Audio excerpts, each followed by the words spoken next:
News 7 Tamil, பொறுப்பும் ஒரு நலமும்.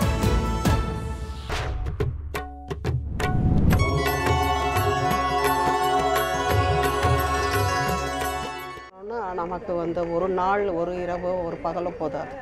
அப்படி முன் 14 சித்தர்கள் பின் 14 சித்தர்கள் அவர்களுடைய காலம் பார்த்திங்கன்னா வாழ்ந்த காலம் மருத்துவ மூலிகைகள் காயக்கற்ப மூலிகைகள் எல்லாம் உண்டு தங்களுடைய வாழ்நாளை அவர்கள் அதிகமாக்கி கொண்டவர்கள்.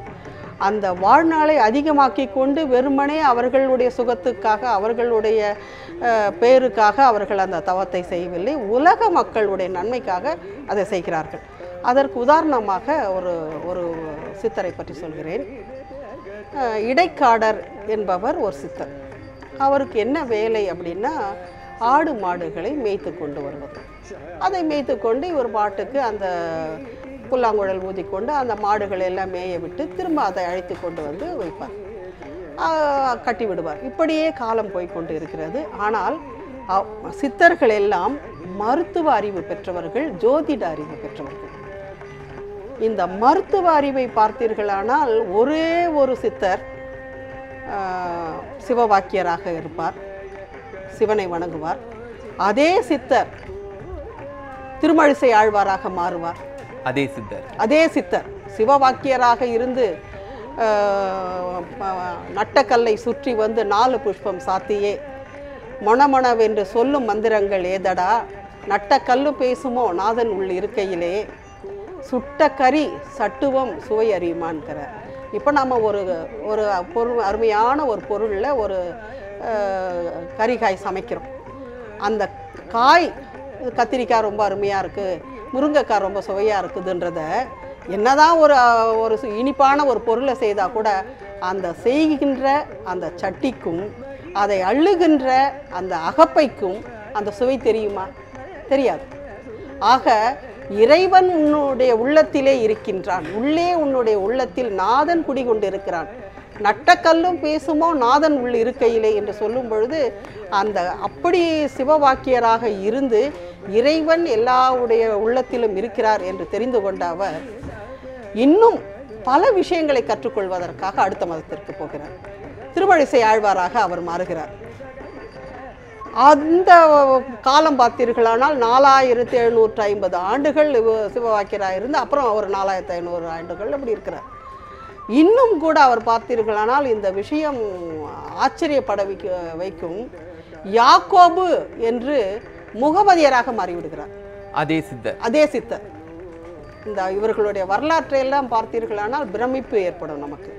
இப்படி அந்த இவர்களுடைய பணி என்ன என்றால் உலக மக்கள் நன்மை பெறுவதற்காக இவர்கள் இந்த மருத்துவத்தையும் ஜோதிடத்தையும் கற்று பயன்படுத்தினார்கள். இப்போ இந்த இடைக்காடர் என்ன செய்கின்றார் என்றால் இவருக்கு ஒரு உணர்வு வருகிறது, பஞ்சம் வரப்போகிறது என்கின்ற உணர்வு. ஆமாம், பஞ்சம், அதாவது ஜோதிட அறிவு இருக்கிறதுனால கோள்களுடைய திரிநிலையினால கோள்களுடைய மாற்றத்தினால உலகத்தில் பஞ்சம் வரப்போகிறது. இந்த பஞ்சம் வரப்போகிறது அப்படின்னா அந்த பஞ்சம் வரும்பொழுது உலகத்தில் புல் பூண்டு கூட கருகி போயிடும், தண்ணி இருக்காது, மழை பெய்யாது. மழை பெய்யாமல் போச்சுன்னா தாவரங்கள் இருக்காது, தாவரங்களை உண்ணுகின்ற விலங்குகள் இறந்து போயிடும். அவற்றை தாவரங்களையும் விலங்குகளை உண்ணுகின்ற மனிதர்களும் உயிர்களும் மற்ற பறவைகளும் எல்லாமே இறந்துபட்டு போய்விடும். அப்படி ஒரு அழிவு ஏற்படும். இந்த வர்க்கடம் என்று சொல்லப்படுகின்ற பஞ்சம், கருப்பு என்று எத்தனையோ வார்த்தைகள் இருக்கிறது. இதெல்லாம் வந்ததுன்னா இப்படி அழிந்து போயிடும் உலகம்னு அவருக்கு தெரிஞ்சதுனால என்ன பண்ணுறாரு, உடனடியாக தன்னுடைய ஆடுகளுக்கும் மாடுகளுக்கும் முதல் நாள் புல்லோட சேர்த்து ஒரு எருக்கலையை கொடுக்குறார். எருக்கலையை புல்லோட சேர்த்து ஊட்டி விடுறார். 2வது நாள் 2 எருக்கலை தரார். அந்த வர்க்கடம் வருவதற்கு சில நாட்கள் இருக்கிறது. இப்பவுமே பிராக்டிஸ் கொடுத்து அதை எப்படி அதை சமாளிக்கணும், எப்படி அது பயிற்சி எடுத்துக்குது அந்த மிருகங்கள், அந்த விலங்குகள். இப்படி 2வது 3வது இப்படியும் 3 இலையா சேர்த்து கடைசியில் புல்லே இல்லாமல் வெறும் எருக்கலையை தின்ற மாதிரி பழக்கிறார். இதை பழக்கிட்டு இதுக்குள்ள இடையில என்ன பண்றாரு, தன்னுடைய மண் குடிசைய வரகு என்று சொல்லப்படுகின்ற ஒரு தானியம் இருக்கிறது. இப்பொழுது கூட சிறு தானியங்களை பயன்படுத்த வேண்டும், சிறு தானியங்களால் நமக்கு பலன் இருக்கிறது என்று சொல்கிறார்கள். இந்த வரகை நம்முடைய முன்னோர்கள் பயன்படுத்தினார்கள். எப்படி பயன்படுத்தினார்கள் என்றால், கோவிலிலே கலசம் இருக்கும், செப்பு கலசம் இருக்கும். மேலே பார்த்தீர்களா, அபிஷேகம் பண்ணும்போது அந்த செப்பு கலசத்திற்கு தான் அபிஷேகம் பண்ணுவார்கள். கும்பாபிஷேகம் பண்ணும் பொழுது சம்ரோஷணத்தின் போதும் அந்த மாதிரியான விஷ்ணு கோயில்களில் சம்ரோஷத்தின் போதும் அதற்கு இது வரும். அந்த கலசத்திற்குள்ளே என்ன இருக்கிறது என்றால் 12 வருடங்கள் ஆனாலும் கெடாத வரகு இருக்கிறது. நவதானியங்கள் இருக்கு, வரகு இருக்கும். அந்த வரகை அந்த இதுக்குள்ளே பொதித்து வைத்திருப்பார்கள். 12 வருடங்களுக்கு ஒரு முறை அது கெட்டுவிடும். அதனால் அதை எடுத்துவிட்டு புதிதாக வைப்பார்கள். அதே போல இறைவனுடைய பீடத்திற்கு அருகில் மருந்து சாத்தியிருப்பார்கள். 8 விதமான 8 விதமான மருந்துகள். அந்த மருந்துகளை சேர்த்து தான் அந்த சிவலிங்கத்தையோ அல்லது விஷ்ணு விக்கிரகத்தை உயிரூட்டி இருப்பார்கள். அதுவும் 12 வருடங்களுக்கு அப்புறம் பலன் எழுந்துவிடும். 12 வருடங்களுக்கு ஒரு முறை கும்பாபிஷேகம் செய்கிற வழக்கம் நம்மளுடைய நாட்டில் இருக்கிறது. ஆகம விதிப்படி அப்படி செய்வார்கள். இப்படி இந்த 12 வருடங்கள் ஆனாலும் கெடாத இந்த வரகை என்ன செய்கிறார் என்றால், மண் சேற்றை குழப்பி குடிசை சுவரை எழுப்புகிறார். கொஞ்சம் எழுந்தவுடன் அதிலே வரகை கொட்டி அதற்கு மேலே திரும்ப மண் சேற்றை அடுக்க வைக்கிறார். இப்படி அடுக்கிக் கொண்டே போய் மேலே கூரை போட்டு குடிசை கட்டி விடுகிறார். கட்டி முடித்த பிறகு இவர் கட்டி முடிக்கவும் இந்த எருக்கிலையை விலங்குகள் ஆடு மாடு போன்றவை உண்ணவும் சரியாக இருக்கிறது. பஞ்சம் வந்து விட்டது. எங்குமே தண்ணீர் கிடைக்கவில்லை, உணவு கிடைக்கவில்லை. நிலமெல்லாம் வறண்டு போய்விடுகிறது. மக்கள் ஆடு மாடு பசுக்கள் எல்லாம் இறந்து போகின்றன. பறவைகள் எல்லாம் தீனி கிடைக்காமல் அப்படியே மடிந்து போய்விடுகின்றன. புல் பூண்டு கூட கருகி போய்விடுகிறது. அதிகமான மழையும் பெய்யாது, அதிகமான வெயிலும் காயும். அதுதான் நாம் பஞ்சம். அதுக்கு பேர் தான் பஞ்சம். ஒரு மழை மட்டும் பெஞ்சுது ரொம்ப வெள்ளம் வந்ததுன்ற மாதிரி இல்லை, வெயில் மட்டும் காயுதுன்னு இல்லாமல் ரெண்டும் சேர்ந்து இருக்கும். இதனுடைய வீச்சமும் அதிகமாக இருக்கும். இங்கே மழையே பெய்யாமல் கெடுக்கும், பெய்து கெடுக்கும் சில சமயம், இங்கே பெய்யாமல் கெடுக்கும். இதுதான் பஞ்சம். அப்படி இந்த சூழ்நிலையில் இவர் என்ன செய்கிறார் என்றால், பார்க்கிறார். உடனே இவருடைய குடிசை மட்டும் நன்றாக இருக்கிறது, இவர் மட்டும் நன்றாக இருக்கிறார். இவருடைய ஆடு மாடுகள் மட்டும் நன்றாக கொழு என்று இருக்கிறது. இதை யார் பார்க்கிறார்கள் என்றால், முதலில் கிரகங்களிலே எப்பொழுதுமே தண்டனை தருபவராக இருப்பவர் சனி பகவான். யார் எந்த தவறு செய்தாலும் யாரும் கொடுக்க முடியாது. அதாவது ஏன்னா தண்டனை கொடுப்பதில் அவர் வல்லவர். முதல்ல யார் என்ன தப்பு பண்ணாலும் முதல்ல தண்டனை கொடுப்பவராக சனிதான் இருப்பார். சனி பகவானுடைய கண்ணில் இது படுகிறது. எல்லாரும் பசியும் பட்னியுமா இருக்க, எல்லாருக்கும் நான் தண்டனை கொடுத்துருக்கேன், இவன் மட்டும் எப்படி இருக்கான் அப்படின்னு சொல்லிட்டு அடுத்தவங்களை கூப்பிட்டு காமிக்கிறார். அடுத்த கிரகங்கள் எல்லா கிரகங்களும் பார்த்து விட்டு, ஆமாம் இது அதிசயம் தான், இதை நாம் என்னவென்று போய் பார்ப்போம். உடனே சனி சொல்கிறார், நாம் இப்பொழுது எந்த நிலையில் இருக்கிறோமோ அதே நிலையில் தான் நாம் போக வேண்டும். கோள்கள் மாறிவிட்டால் சூழ்நிலை மாறிவிடும், வறட்சி போய் வளமை வந்துவிடும். அதனால் நாம் இப்படியே போக வேண்டும் என்று சொல்ல, அவர்கள் எல்லாம் அதே வரிசையில் எப்படியெல்லாம் இருந்தால் இந்த பஞ்சம் நிலவுமோ வறட்சி நிலவுமோ அதே வரிசையில் இந்த இடைக்காடருடைய இடத்திற்கு வருகிறார். குடிசைக்கு வந்தவுடன் இடைக்காடரை பார்த்து, நீர் எப்படி உயிரோடு இருக்கிறீர்கள், எப்படி இவ்வளவு கொழுமையாக இருக்கிறீர்கள், உங்களுடைய இதெல்லாம் இருக்கிறது, அதெல்லாம் அப்புறம் பேசலாம், உள்ளே வாருங்கள் என்று சொல்லி பால் குடிக்கிறீர்களா? உலகத்திலே அவனுக்கு தண்ணீர் கூட கிடைக்கவில்லை, அவன் செத்து கொண்டிருக்கிறான். இந்த நிலைமையில் பால் குடிக்கிறீர்களா என்றால், முதலில் எல்லா தெய்வத்துக்கும் நாம் பால் படைப்பது எதனால் என்றால், அது வந்து பரிசுத்தமானது மட்டுமல்ல, எல்லா தெய்வங்களுக்கும் அது உகந்ததாக ஏற்றுக்கொள்ளப்படுகிறது. அதனால் அந்த அந்த கிரகங்கள் எல்லாம் முதலில் மறுக்கிறது. பிறகு சரி சரி சாப்பிடலாம் என்று சொல்லி இவர் ஒவ்வொரு மண் குவளையில் ஒவ்வொருவருக்கும் கொண்டு வந்து அந்த பாலை தருகிறார். அத்தனை கிரகங்களும் பாலை உண்ட ஒரு சில நிமிடங்களிலேயே மயங்கி விழுந்து விடுகின்றன. ஏனென்றால் எருக்க இலை மயக்கத்தை தரும். எருக்கு வந்து மயக்கத்தை தரும். வைத்தியத்துக்கு பயன்படுத்தும் போது ஒரு எருக்கம்பூ இலை பயன்படுத்துங்க, ஒரு எருக்கம்பூ தான் பயன்படுத்துங்கன்னு சொல்லுவாங்க. அப்படி இந்த எருக்கு இலையை உண்டு அதிலிருந்து வந்த பால் என்பதனால் இவர்களுக்கு எல்லாம் மயக்கம் வந்து விடுகிறது. உடனே என்ன செய்கின்றார் என்றால், ஒரு குச்சி எடுக்கின்றார், அவருடைய குடிசையிலே 12 கட்டங்களை போடுகிறார்.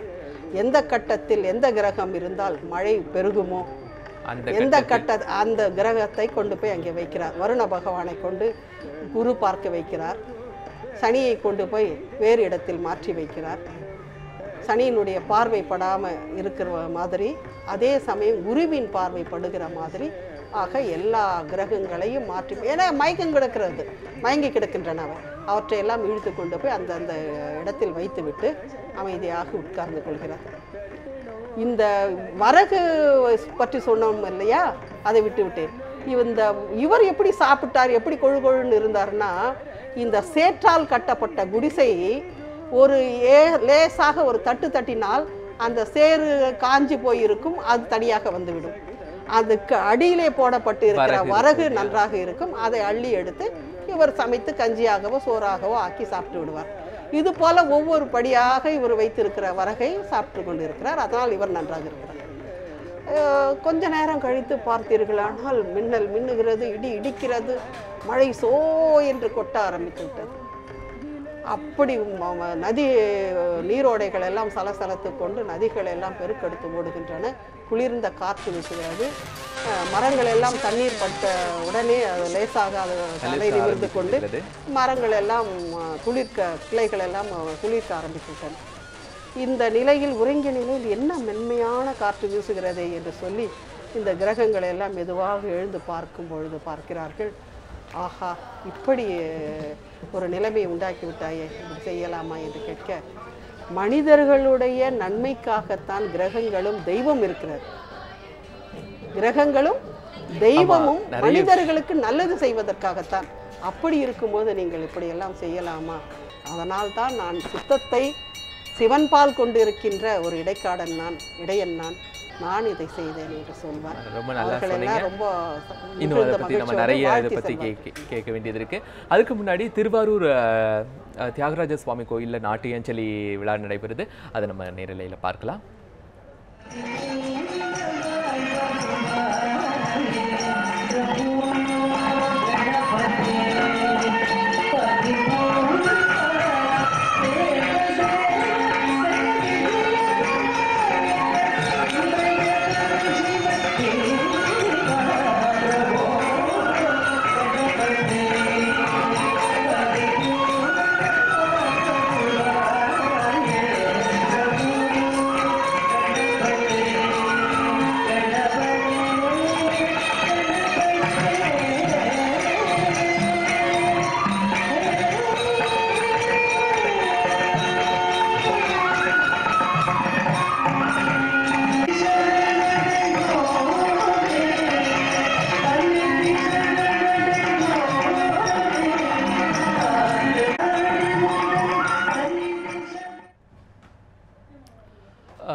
திருவாரூரில் தியாகராஜ சுவாமி கோவிலில் நடைபெற்ற நாட்டியாஞ்சலி நிகழ்ச்சியை பார்த்தோம். இனி சென்னை புறநகர் பகுதிகளில் ஆலயங்களில் நடைபெற்ற சிவராத்திரி விழாவினுடைய அந்த காட்சிகளை இப்போது பார்க்கலாம்.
சென்னை புறநகர் பகுதிகளில் ஆலயங்களில் நடைபெற்ற சிவாலய திருவிழாவை பார்த்தோம். அடுத்ததாக புதுக்கோட்டை சிவாலயத்தில் நடைபெற்ற சிவராத்திரி நிகழ்ச்சி இப்போது பார்க்கலாம்.